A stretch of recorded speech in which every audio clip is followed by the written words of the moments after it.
Okay, this week's news. Another trans terrorist kills Christians, and Democrats mock victims' religion. Hello, everybody. I'm Jim McCotter. Welcome. Robert Westman, when he was a minor, his mother submitted his name to change to be Robin so he could identify as a transgender girl. This week, transgender Westman he barred the Catholic Church door so no one could get out, and then stuck his high-powered rifle through the window and started shooting children in the church while they were in Mass. He shot 20, killed 2, and then he killed himself. The chief of police gave this report about Westman. He went to massacre children at the Catholic Church. He wrote on his weapon, "Where's your God? Israel must fall. Kill Donald Trump." He had pride flags on front of his manifesto. He used Jesus' face for target practice. Then the Democrats piled on and blamed guns for being the problem and boasting that Minnesota is a sanctuary city for transsexuals. Yes, it is. And how's that working out?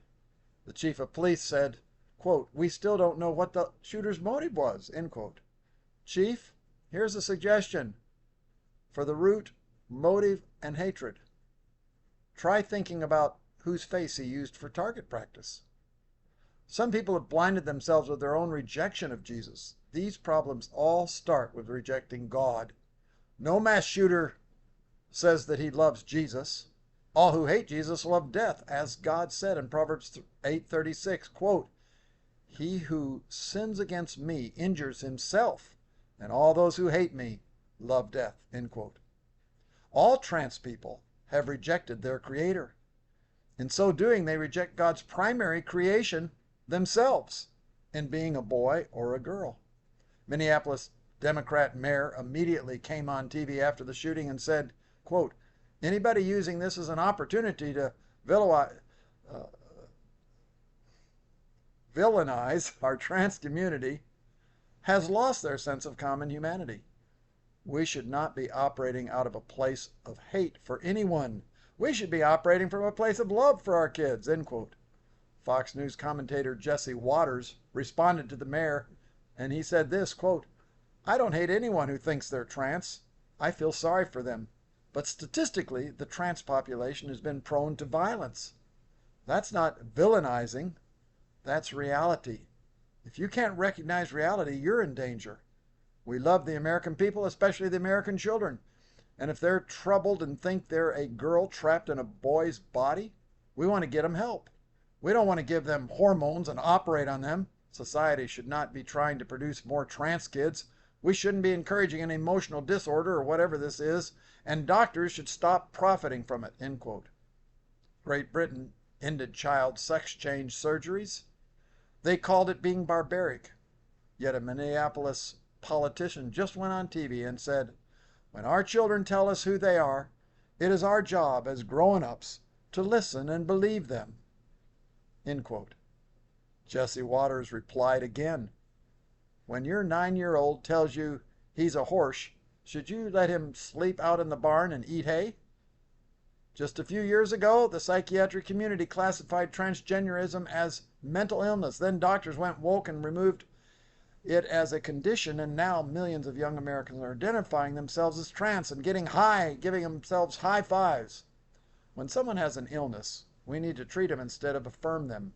We don't celebrate schizophrenia. We don't encourage depression. But the left is weaponizing trans kids, turning them into culture warriors. They've been turned loose against Christian schools and Donald Trump. Private schools in Minnesota, they had previously begged Democrat Governor Walz to fund some of their school safety. But the governor would not do it. Instead, he turned Minnesota into a transsexual sanctuary. And Minnesota's Democrat Muslim Attorney General, Keith Ellison, has sued Trump twice this year so they can keep castrating little boys.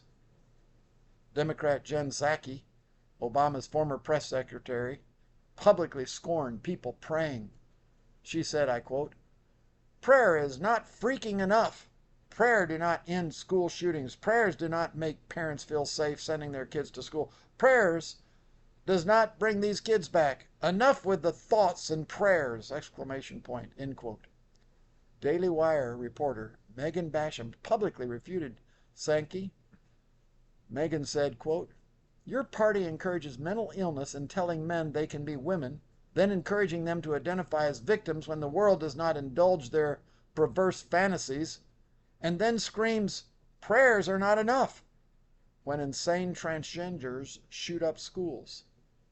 Prayer is vital.